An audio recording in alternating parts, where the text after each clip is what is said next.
네, 반갑습니다. 안녕하십니까. 오늘은 방등경 강경 제98일째 되는 날입니다. 방등경 중에서 지금 공부하고 있는 우리 부분은 번역품이죠. 번역품은 방등경 제3품이고 지금 하고 있는 부분은 제6권에 해당합니다. 페이지는 122페이지죠. 조금 방등경 번역품을 잠깐 복습해 봅니다. 세종께서 오방중 궁에 욕계와 색계 사이에 있는 궁전이죠. 실력으로 지은 그 궁전에서 부처님께서 설법을 하고 계십니다. 뭘 설법하는가요? 방등경을 설하고 있습니다. 그때 본여가 그 방등경을 부처님 말씀을 듣고 참 크게 감탄하고 또 이렇게 감동을 해서 부처님께 얘기를 여쭙습니다. 열에 부처님이시여 만일 진실로 대십정전을 가지고 즉 방등경이죠.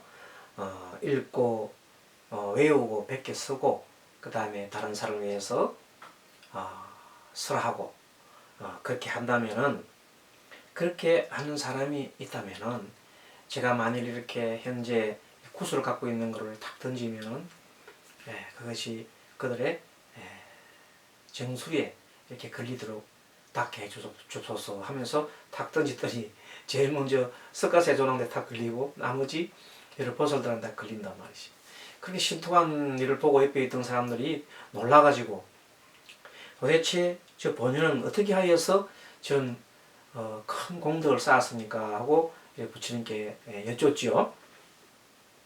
그랬더니 부처님께서 한마디로 그녀는 진실을 한번 얻었다. 무슨 말이냐 하면 진실을 한번 얻었기 때문에 그가 하는 일이 말이 진실하고 행동이 진실하기 때문에 이루어지는 것이 반드시 이루어지지 않을 수가 없다. 진실되기 때문에 그렇게 얘기를 했습니다. 자, 그리고 그러면서 본여가 부처님한테 그런데 그 방등경이란 뜻이 무엇인가 이렇게 여쭙습니다.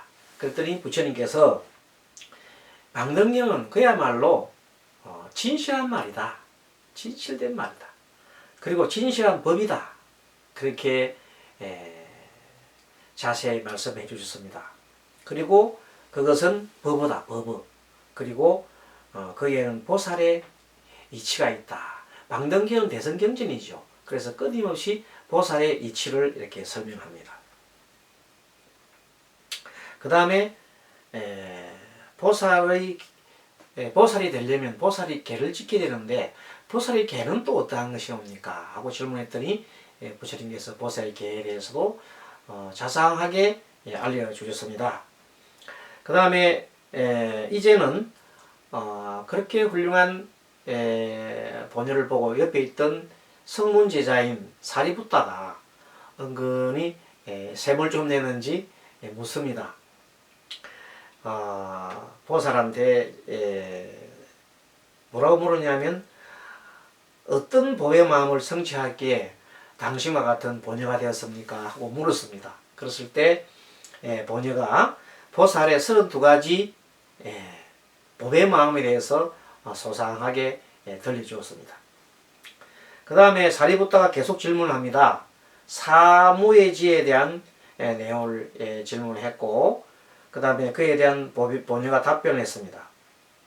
그렇게 하자 이제 본여가 참 대단한 사람인 줄 알고 사리부tta가 부처님한테 도대체 본여가 과거 생에 어떤 부처님을 만나가지고 어떤 공덕을 쌓았기에 저런 훌륭한 대성보살이 되었습니까? 하고 부처님께 여쭈었습니다. 그때 부처님께서 본여의 전생에 대해서 말씀하십니다. 한량없는 아성지급 전에 도솔청 같은 대정세, 크고 깨끗한 세계가 있었으니 거기에 그 세계에 분별견이란 부처님께서 계셨는데 그 당시에 정읍 보왕이 있었다. 정읍 보왕이라는 보왕이 부처님의 말씀을 듣고 분별견 부처님 말씀을 듣고 너무나 감동을 받아가지고 나도 부처님처럼 좋은 생을 제도하고 또 부처가 되겠다, 대성보살이 되겠다 이렇게 운을 세웠습니다. 그래서 무수한 세월을 닦은 결과 지금의 본회가 되었다 이렇게 부처님께서 말씀하십니다. 자, 그리고 이제 본회가 부처님께 열애께 또 질문을 많이 합니다. 열애의 심력에 대해서 질문합니다. 사무예법에 대해서 질문합니다. 그 다음에 18불공법, 부처님이 가지고 계신 18가지의 불공법에 대해서 질문합니다. 이때도 부처님께서 소상하게 답변해 주십니다. 그리고 이제 본회가 열애의 32호상을 길상이죠. 부처님이 가지고 있는 길상인 32가지 상은 어떻게 하여서 어떤 인연으로 성취하였습니까? 물었으니 부처님께서도 자세하게 그 인연법에 대해서 말씀하십니다. 그리고 또 본인은 질문합니다. 어떤 것을 범행이라 하나일까 하고 했더니 거기에 대한 내용도 하나하나 부처님께서 설법을 하셨습니다. 이런 설법을 듣고 옆에 있던 사리부타가 본녀에게 당신은 보니까 보살의 불태인을 정득한 것 같은데 보살의 불태인이라는 것이 뭔고? 하고 질문을 합니다. 그래서 보살의 불태인에 대한 내용을 쭉 본녀가 답변을 하고 있습니다. 자, 그래서 그에 대한 내용을 지난 시간에 쭉 공부를 했고 그 다음에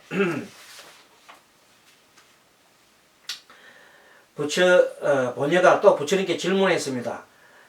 부처님께서 대성이 무엇입니까? 하고 이렇게 부처님께 질문했습니다. 그랬더니 대성에 대한 얘기를 소상하게 부처님께서 또 말씀하셨습니다. 그리고 이제 오늘은 97일째지요. 8월 9일 금요일입니다. 자, 아까 저게 98이라고 했던가요? 오늘은 97일째입니다. 8월 9일 금요일입니다. 자, 지금 그래서 공부하고 있는 부분이 뭔가 하면 대성이란 것이 무엇입니까? 하고 질문했을 때 지금 대성에 대한 질문을 지난 시간에 쭉 공부를 했고 맨 120페이지 맨 아래 보면 대중의 큰 지배에는 한맛도 조작하지 않고 수량을 조작하지 않아서 평등하게 둘이 없다. 그래서 대성이라는 것은 큰 수레잖아요. 어제도 얘기했지만은 부처님께서 큰 수레고 여러 중생에게 걸림이 없으므로 대성이라 한다 이렇게 얘기했습니다. 그래서 대성은 큰 명칭을 얻었는데 시방에 걸림이 없고 일체 하늘과 사람의 공경함이 되며 한량없고 거지없는 공덕을 성취하였으며 일체의 아낌과 파괴, 해치는 마음, 게으른 마음, 어지러운 마음, 무명을 다 끊었습니다. 말하자면 악업을 다 끊은 거죠. 그리고 중생을 하여금 많이 더럽게 함으로써 듣는 것을 뭘 듣게 합니까? 법이죠. 부처님의 가르침 진리를 듣게 하고 그렇게 해서 안락하기 위해서 중생은 안락하게 해야 되거든. 그리고 일체의 괴로움을 끊고 능히 착한 업과 부처님 지혜, 걸림이 없는 지혜, 위 없는 지혜, 평등한 지혜, 일체의 지혜를 짓게 하나니 이것을 대성이라 하느니라. 이 법을 말씀하실 때 일반 이천의 중생이 무상불이심을 내어 말씀하고 나서 만일 중생이 이러한 대성의 마음을 낸다면 곧 한량없는 선법의 이익을 얻으리라 하였습니다. 자, 여기서 대성과 한자 일반 소성가를 분별하는 게 많습니다. 그래서 어떤 것이 소성적인 견지며 어떤 것이 대성적 견지인가 하는 것에 대해서 다음에 바로 이어서 설명합니다. 그래서 본회가 부처님께 말씀하지요. 세존이시여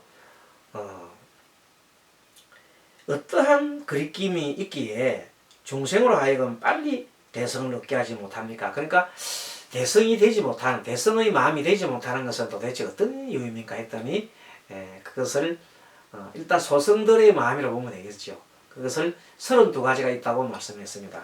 한번 보겠습니다. 32가지 일이 있으니 자, 첫째는 성문성이다. 소성에 대한 성문성. 성문성은 나 홀로만의 깨달음을 얻고자 노력하면서 부처님의 경전을 중심으로 공부하는 일을 누구라 그래요? 자, 성문성이라 그러고, 또 하나는 뭐예요?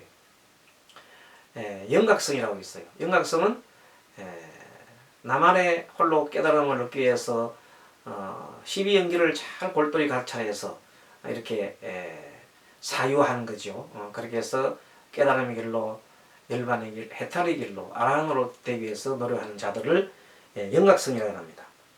그것을 즐긴다 이 말. 나만을 즐기면 뭐요?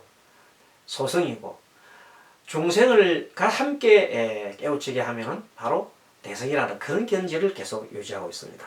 그래서 착한 일을 하면서 착한 가부만을 생각하게 되어서 착한 일 자체를 한다면은 하늘나라에 태어나서 재석의 몸이나 그 다음에 번천의 몸이 된다. 그러죠. 그 다음에 즐거운 세상의 즐거움 위에 즐거움을 계속 추구하게 되면 결국은 착한 일을 해야 되는데 착한 일을 해서 즐거움을 추구하는 사람들은 천상에 태어난다 그런 거죠. 자, 그 다음에 즐거움 위에 금계를 받아 가진다. 그러니까 즐거움 위해서 천상에 태어나기 위해서 계를 지킨다 이런 뜻입니다. 그래서 아까 소성이라는 거죠. 오직 그 목적 자체가 중생을 구제하는 데 있어야 되는데 나의 천상 태어나기 위해서 나만의 그걸 위하는 겁니다. 자, 그 다음에 하나의 착함을 즐겨 닦음이 똑같은 맥락입니다. 두 번째 놈은 항상 질투하기를 생각함이 그 일곱이요. 질투가 많다. 많은 재물에 탐착하고 인색함이 그들의 여덟이다. 자, 여기서 이제 우리가 개인 간의 질투도 하지만은 사실은 그 국가 간에도 질투가 좀 있어요. 지금 보면 미국이란 나라가 중국을 견제하잖아요. 중국이 커지니까 견제를 하고 또 그와 같은 맥락에서 일본이 한국이 자꾸 크니까 한국을 견제를 합니다. 이것은 일종의 질투라고 보면 됩니다. 왜 그런가에 대해서는 조금 시간이 남으면 조금 스님이 이 세상이 돌아가는 원리에 대해서 조금 설명하겠습니다. 이거 끝나고 난 다음에 자, 그 다음에 질투하기를 생각하고 그 다음에 많은 재물을 탐착하여 인색함이고 중생을 교하여 착한 법 닦지 않음이 들어가고 교만한 마음, 보리심을 구하지 않음, 보리심을 두려워하는 마음, 법 안에서 탐착한 마음을 내는 것, 잘 생각하지 않음, 스님 선지식에 친근하지 못함, 다른 경을 비방함, 몸 입도 신구이죠. 업을 깨끗이 하지 못함, 위없는 법을 보호해가지 못함, 조그만 법미를 얻고서 약간의 어떤 법을 깨달고 난 다음에 내가 뭐 엄청나게 깨달은 것처럼 해서 혼자서 막 즐기면서 있는 것, 그런 거를 이렇게 표현했습니다. 조그만한 법미를 얻고서 인색하게 말하지 않은 그냥 모른 체하고 가만히 있는 거죠. 근데 그 반대로 조그마한 법을 알고 난 다음에 내가 엄청나게 큰 것을 깨달은 것처럼 또 떠들어대는 것, 큰 교만하는 것, 이런 것들입니다. 그리고 이제 사섭을 멀리 떠나니, 이때 사섭은 네 가지 사섭법이라는 게 있죠. 보살이 중생을 구제하는 방편으로 네 가지 법이 있는데 사섭법에서 첫째가 뭐냐 하면은 보시섭입니다. 보시를 계속 해야 중생들한테 보시를 해야 즉 제보시를 하든 법보시를 하든 무슨 보시를 자꾸 해야 중생들 좋아하지요. 그래서 중생을 구제할 수 있으니까 보시섭이 제일이요. 두 번째는 애어섭. 말을 해도 항상 부드럽고 또 자비롭게 해야 됩니다. 그래서 애어섭. 이행섭은 뭐냐면 이로운 행을 해야 됩니다. 중생들한테 이로운 행을 해야지 손해를 끼치면 안 되겠죠. 그 다음에 동사섭. 동고동락하는 것. 그래서 이 네 가지를 동사섭이라는데 동사섭을 통해서 중생을 구제하기 위해서 구제할 수가 있습니다. 또 스승과 학문을 공경하지 못함. 이것이 다지 뭐냐면 대성에 가지 못한다는 것이죠. 대성에 가면은 스승과 학문을 공경해야 한다 이 말이에요. 육바라밀을 즐거이 기하지 못함. 육바라밀을 닦아야 된다. 삼정치를 멀리 떠난. 삼정치라는 것은 세 가지 삼치라고도 하는데 맨 처음에 정정치가 있는데 이거는 정정치는 이미 부처가 되기로 결정된 것을 정정치라고 하고 두 번째 사정치는 아무래도 이거는 그냥 도저히 부처가 될 길이 전혀 없다. 이런 걸 사정치라고 그러죠. 부정치는 어떻게 하면 부처가 되기도 하고 어떻게 하면 부처가 되기도 아니라는 정해지지 않은 것을 부정치라고 합니다.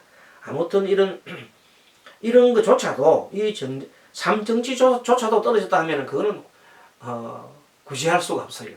예, 그런다. 그 다음에 원력을 일으키지 않음. 대성보살이 되기 위해서는 중생을 구호하겠다는 원력을 세야 되기 때문에 반드시 이 원력이 필요합니다. 가장 필요합니다. 착한 뿌리를 적게 함. 착한 뿌리에 대한 얘기는 조금 이따 하겠습니다. 이치를 거꾸로 하는 것. 세상 나가는 이치를 반대로 살아가는 겁니다. 자, 삼보를 참탄하지 함. 삼보를 참탄해야 되죠. 대성 보리의 일. 상구보리 하하 중생. 위로는 보리를 구하고 아래로는 중생을 제도하는 이것이야말로 대성의 보리인데 이것을 비방하는 것. 악마의 일을 분명히 깨달아. 탐진치로 쌓인 일을 갖다가 집착하는 것을 악마의 일이라고 한다. 그리고 내가 믿는 견해에 빠져가지고 벗어나지 못하고 헤매는 것도 일종의 악마지요. 그 다음에 마지막으로 나고 죽음을 즐겨한다. 생사 항상 그러니까 개똥밥대 굴러도 이성이 좋다면서 그냥 모든 일들을 그냥 어리석으니까 탐심을 내고 썩내고 어리석음을 내고 지지고 볶고 싸우고 하는 그런 걸 계속 반복해 나가는 무명 속에 쌓인 중생들이 바로 나고 죽음을 즐겨야 한다는 겁니다. 이것을 대성이 끓이는 중생이라 하고 그리고 이것을 대성을 끓여 중생을 하여금 빨리 대성을 내지 못하게 하는 것이다. 이것이 32가지 일을 하느니라. 보녀야 이러한 그리낌은 그 일이 한량이 없으므로 내 이제 대략 말할 뿐이다. 대성의 여러 공덕은 한량이 없어서 그리낀 일이 그러하고 열반의 공덕 한량도 그리낀 일이 그러하느니라. 나고 죽고 죽는 과거에 한량 없고 거지없는 곧 이 대성의 그리낌과 같으니라. 대성에 대한 얘기를 설명을 쭉 하고 있습니다. 자, 이와 관련해서 과연 우리 지구상에 사는 사람들이 대성적으로 사느냐 하면 그렇지 않습니다. 정말로 자기 이익의 탐심에 젖어서 살고 있습니다. 우리가 배우는 불교에서 배우는 진리와 전혀 반대로 하고 있습니다.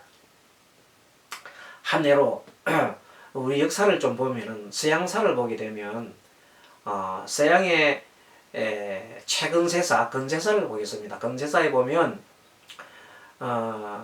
서양에 있는 열강들이 열강 그 구라파 영국, 프랑스, 독일 그리고 이탈리아 그 다음에 스웨덴보다도 저기 있는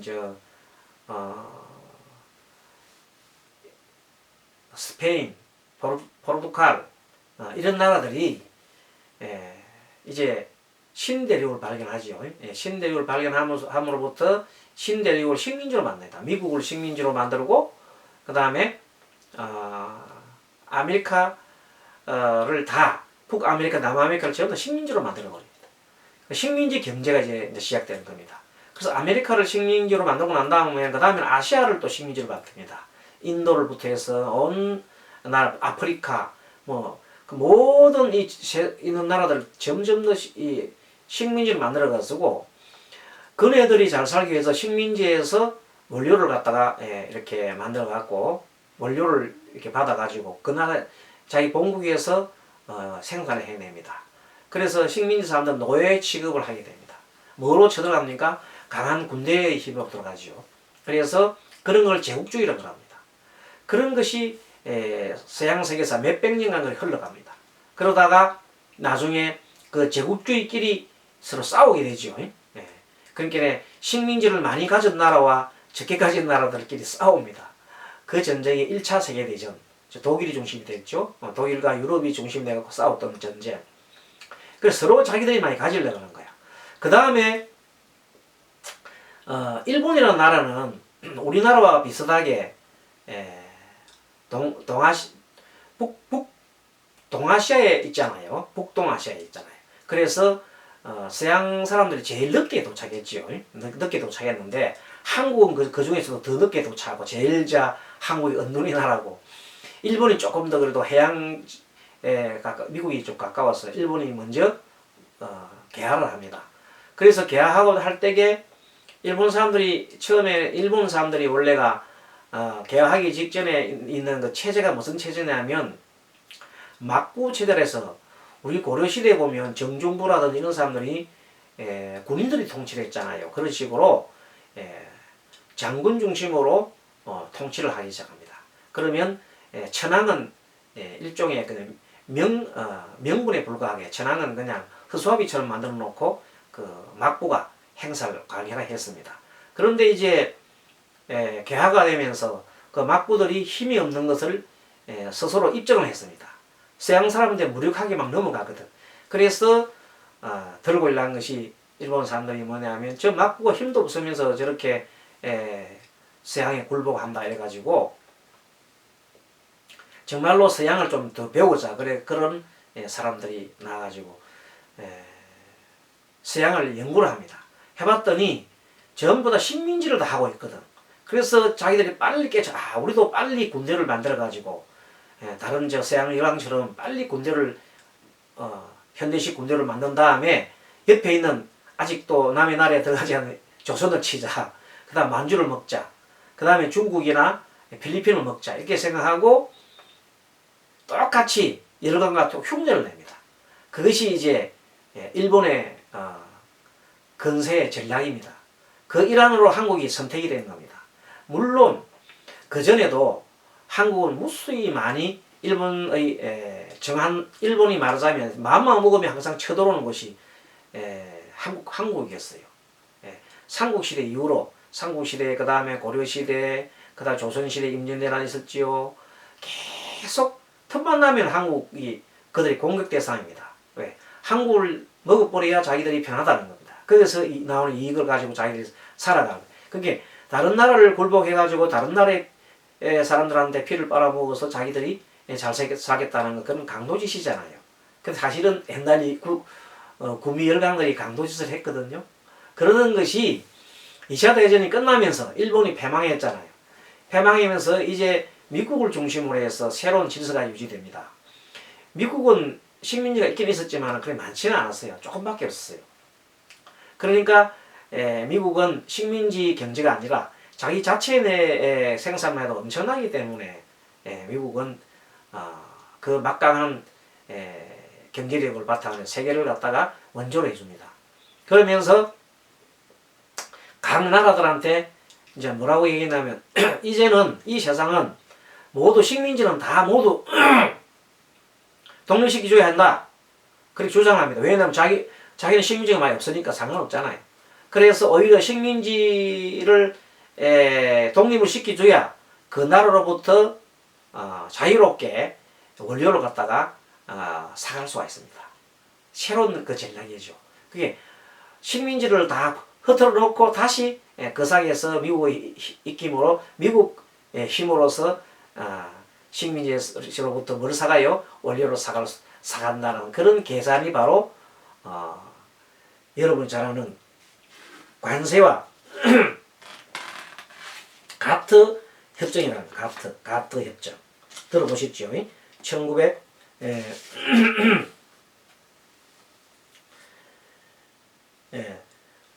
일종의 관세 및 무역에 관한 일반 협정이라는 게 있습니다. 그것이 1948년 1월에 설립됐는데 일종 자유무역을 원칙으로 합니다. 자유무역을 원칙할 때 제일 그때 이익을 많이 본 것이 누구가 있다면 처음에는 당연히 미국이죠. 미국이 왜냐하면 자유무역을 함으로써 관세 없이 계속해서 이렇게 다른 나라로부터 원료를 싸게 사 들어갖고 자기 나라에서 만들었단 말이지. 그리고 다른 나라들한테는 뭐가 없어요. 식민지가 없어졌으니까 이제 힘들잖아. 그럼 그런 나라한테 원조를 막 주는 거야. 그래서 전 세계를 갖다가 주무르게 된 나라가 되었고, 또 기축통화에서 달러로 모든 결제를 달러로 하게 만들었단 말이지. 그게 미국이 가장 큰 힘이 센 나라가 됐잖아요.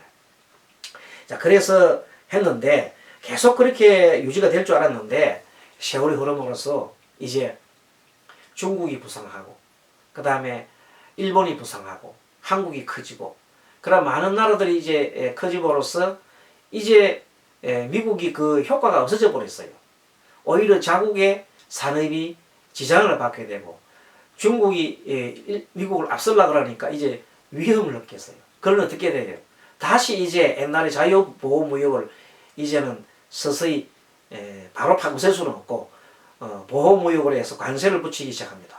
원래는 관세를 갖다가 안 붙이고 그 나라에서 생산해 중국에서 만약에 신문주고 생산했으면 신문 생산했으니까 그대로 싼 가격으로 그대로 들어왔을 때 미국 사람들은 싼 가격으로 차를 사서 좋았잖아요. 그래서 국민들이 이익을 봤잖아요. 근데 그렇게 해줬더니 중국이 계속 부자가 되더라는 겁니다. 그래서 이제는 중국에 대해서 그런 혜택을 안 주고 관세를 막 먹이는 거예요. 지금 관세 정쟁입니다. 관세 정쟁. 그 관세 정쟁이 뭐냐면 그러나 그네들의 물건이 많이 못 들어오도록 이렇게 이제 보호무역을 하는 겁니다. 그런 주의가 뭡니까? 미국의 보호무역주의로 지금 트럼프가 그런 정책을 하고 있는데 목적은 뭔가 하면 중국을 견제를 하는 겁니다. 물론 일본도 좀 견제를 합니다만은 어쨌든 최일선이 중국을 견제하기 위해서 그렇게 된 겁니다. 이런 선상에 우리나라가 일본에서는 항상 일본은 미국이라든지 선진국이 열강히 하는 것을 본을 딱 봐요. 딱 본을 보고 바로 그 실행을 옮기는 겁니다. 미국. 우리나라한테 백색주의를 해제한다 해가지고 자기 그게 뭐냐면 미국이 자기 마음이 들고 만만한 사람들한테는 자기들하고 조금 무역을 하게 약간은 봐주고 좀 상대적으로 경쟁성 있는 사람들은 관세를 매기는 그 정책이 신보호무역주의입니다. 세상이 그렇게 흘러가고 있습니다. 그러니까 이제 우리가 그런 걸 알아야 되기 때문에 무조건 미국이 나쁘다, 일본이 나쁘다 이렇게 할 건 아니고 상황이 바뀌었구나. 질서가 이제 자유주의에서 보호무역주의로 간다. 그래서 지금 생각은 미국이 설정했던 자유보호무역주의라는 것이 한편 존재해요. 그리고 한편으로는 또 보호무역이 되는 거니까 앞으로 이 세계는 각 지역별로 아시아 지역별로 서로가 이렇게 만들어 가지고 서로 무역 협정을 맺지요. 그런 것을 형태가 지금 돼가고 있는데 그것이 좀 더 가속화 될 것 같습니다. 그런 걸 보고 각 나라끼리 서로 관세 조정을 하고 있는데 어떤 특정한 나라에 대해서 보복을 하는 그런 것을 우리가 끌어야 되는데 일본이 먼저 시작을 했습니다. 그러니까 우리도 이제 그 대응을 잘 해야 되겠죠. 자, 아무튼 이렇게 해서 나는 살고 다른 나라를 갖다가 못 살게 한다. 나는 이익 보고 다른 나라를 힘들게 한다는 것은 좋은 일이요 나쁜 일이요. 그것은 인류 전체로 볼 때에는 그건 바람직한 일이 아닙니다. 너도 살고 나도 사는 길. 그것이 평화의 길이잖아요. 그리고 그 서로가 잘 되는 게 윈이라는 것이 최고의 선이고 우리 인류가 가야 할 길입니다. 그런 의미에서 일본에 계시는 우리 종교 지도자들이라든지 이런 분들이 틈나는 대로 그런 서로의 최선이 뭔지에 대해서 서로 이익이 되는 것에 대해서 아베 정권에 좀 이렇게 많이 조언을 해주면 좋겠습니다. 자, 그렇게 해서 오늘은 여기서 마치도록 하겠습니다. 여러분 수고하셨습니다. 마하반야바람이